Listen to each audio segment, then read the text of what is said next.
आप लोगों का फिर से स्वागत है मेरे YouTube channel Mishra fans club में और एक नए ब्लॉग के साथ फिर मिथिलांचल की पावन धरती मधुबनी जिला से करीब 18 किलोमीटर दूर उगना महादेव भवानीपुर मंदिर का दर्शन करने के लिए मैं आया हूं।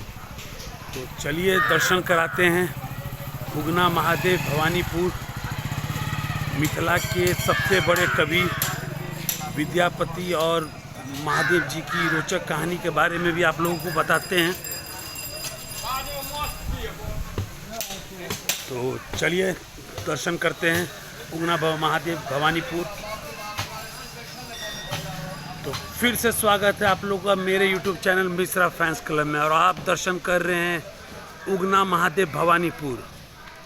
तो जिस तरह झारखंड में अपना देवघर फेमस है उसी तरह मिथिलांचल मधुबनी जिला में उगना महादेव भवानीपुर आपका फेमस है। तो देख सकते हैं आप बहुत सारी रोचक कहानी के साथ। तो चलिए महादेव का दर्शन कराते हैं आपको और बहुत सारी मान्यता के साथ यहाँ की कहानी जुड़ी हुई है।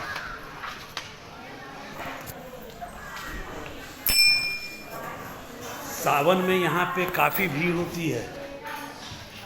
जिस तरह हम लोग देवघर से सुल्तानगंज से जल उठा के आपका देवघर में जल अर्पण करते हैं महादेव को, उसी तरह लोग यहाँ सिमरिया जो आपका समस्तीपुर में पड़ता है वहाँ से लोग गंगा जल उठाकर यहाँ उगना महादेव बाबा को समर्पित करते हैं। और बहुत सारे लोग पिपरा घाट से भी जल उठाते हैं और पिपरा घाट से उगना महादेव आपका 65 से 70 किलोमीटर है। तो चलिए इंतज़ार ख़त्म और दर्शन करते हैं उगना महादेव भवानीपुर महादेव जी का। और इसकी कहानी भी मैं आपको बताऊंगा। और ये देख सकते हैं ये 6 सीढ़ी का वर्णन उज्जैन में भी किया गया है। और ये 6 सीढ़ी से उतर के ही आप महादेव जी का दर्शन कर सकते हैं। और ये साक्षात महादेव जी है। तो देखिए दर्शन कीजिए। इससे पहले भी मैं यहाँ आया हूँ बट आज आने का मेन उद्देश्य ये था कि आप लोगों को प्यार और सपोर्ट से जो मेरा एक YouTube चैनल है मिश्रा फैंस क्लब, बस उसके लिए वीडियो प्रबंध करने के लिए मैं आया था। तो दर्शन कीजिए उगना महादेव। बाबा थोड़ा सा साइड कीजिए ना, थोड़ा सा थोड़ा फूल साइड कीजिए। तो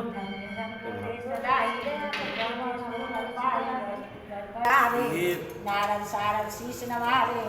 दर्शन कीजिए उगना महादेव भवानीपुर का साक्षात महादेव और बहुत सारी रोचक कहानियों के साथ ये उगना महादेव भवानीपुर का रहस्य जुड़ा हुआ है। तो चलिए तो मिथिला के सबसे बड़े विद्यापति और महादेव जी की कहानी के बारे में जानने का कोशिश करते हैं। जहाँ तक मुझे मालूम है तो महादेव जी की बहुत सारी रचना विद्यापति जी के द्वारा की गई थी। तो महादेव जी इतने प्रसन्न हुए कि उन्होंने देखा और उन्होंने कहा विद्यापति को कि विद्यापति जी मुझे अपने यहाँ चाकरी पे रख ले। पर विद्यापति जी को नहीं मालूम था कि साक्षात महादेव जी है। तो विद्यापति जी बोले महादेव को कि हम आपको पैसा नहीं दे सकते हैं चाकरी के बदले। पर महादेव जी ने कहा कि मुझे आप सिर्फ 2 वक्त का भोजन प्रबंध करें, मैं आपके यहाँ चाकरी करूँगा। तो महादेव जी को विद्यापति जी ने चाकरी पे रख लिया। पर विद्यापति जी को नहीं मालूम था कि महादेव जी ही शिव है। तो विद्यापति एक दिन राजा दरबार जा रहे थे तो साथ में उगना जी भी थे। तो विद्यापति को बहुत कस के पानी प्यास लगी। तो विद्यापति जी ने उगना जी को कहा कि उगना मुझे पानी प्यास लगा है। तो उगना जी गए विद्यापति के लिए पानी लाने के लिए। पर जंगल में कहीं भी सरोवर का स्रोत नहीं था। तो महादेव जी ने अपना जटा खोला और उसमें से गंगा जल भरा लोटा में और विद्यापति को दिया। जैसे ही विद्यापति को उन्होंने गंगा जल दिया तो विद्यापति पीते ही समझ गए कि ये गंगा जल है। तब विद्यापति जी ने महादेव जी का पैर पकड़ा कि हे महादेव, साक्षात आप मुझे अपना दर्शन कराएं। तो महादेव जी ने कहा था विद्यापति को कि महादेव जी, ए विद्यापति जी, आप मेरे बारे में किसी को नहीं बताइए कि मैं साक्षात शिव हूँ। तो जिस दिन आप मेरे बारे में बता दिए कि मैं साक्षात शिव हूँ, मैं उस दिन विलुप्त हो जाऊँगा। तो इसी तरह एक दिन विद्यापति की धर्मपत्नी नाराज हुई तो उन्होंने विद्यापति को चूल्हे की लकड़ी से तपा दिया। तो विद्यापति देखे, अरे बोले, हे भगवान, ये आपने क्या किया? आपने तो साक्षात शिव को तपा दिया। इतना ही सुनते ही महादेव जी विलुप्त हो गए। विद्यापति जी भोग विलास से महादेव जी को खोजने लगे। विद्यापति जी को खोजने तो महादेव जी विद्यापति की ये को देखकर फिर दर्शन दिए कि हे विद्यापति, मैं आपके पास नहीं रहूँगा, पर मैं आपको अपना स्वयंभू आपको दे के जाता हूँ। तो यही वो स्वयंभू है शिवलिंग जो आपका उगना महादेव भवानीपुर में स्थित है। जिस शिवलिंग का मैंने आप लोगों को अभी दर्शन भी कराया है।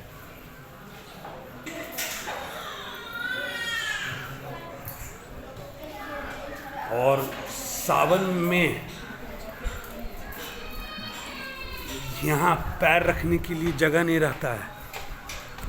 एक एक मंदिर पट है, गणेश जी, लक्ष्मी जी, शनि मंदिर और ये माँ पार्वती का मंदिर। और चलिए वो गंगा जल का स्रोत भी दिखाते हैं, जिस गंगा जल को लोग वहाँ से उठाकर महादेव और माँ पार्वती को अर्पित करते हैं। ये माँ पार्वती का मंदिर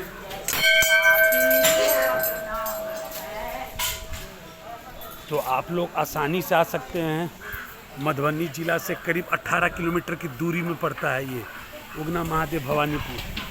तो चलिए वो गंगा जल का भी दर्शन कराते हैं, जहाँ से शिव जी ने अपने जटा खोल के विद्यापति को जल पिलाया था।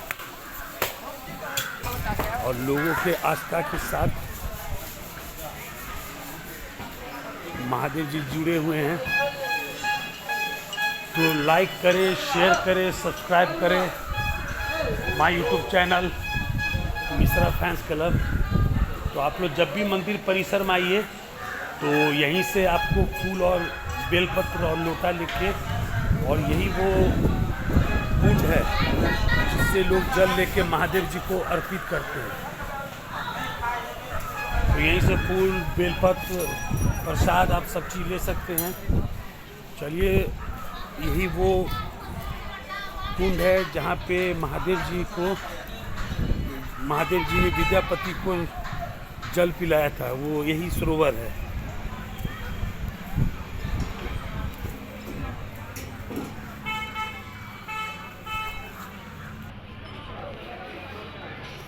देख सकते हैं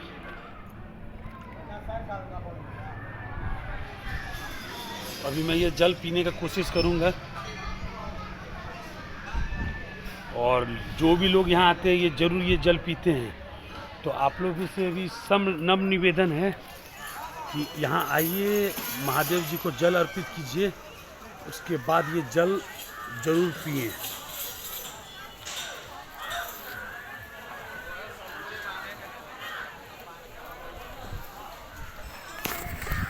तो लाइक, शेयर, सब्सक्राइब। जय मिथिला, जय बिहार, जय हिंद, जय भारत।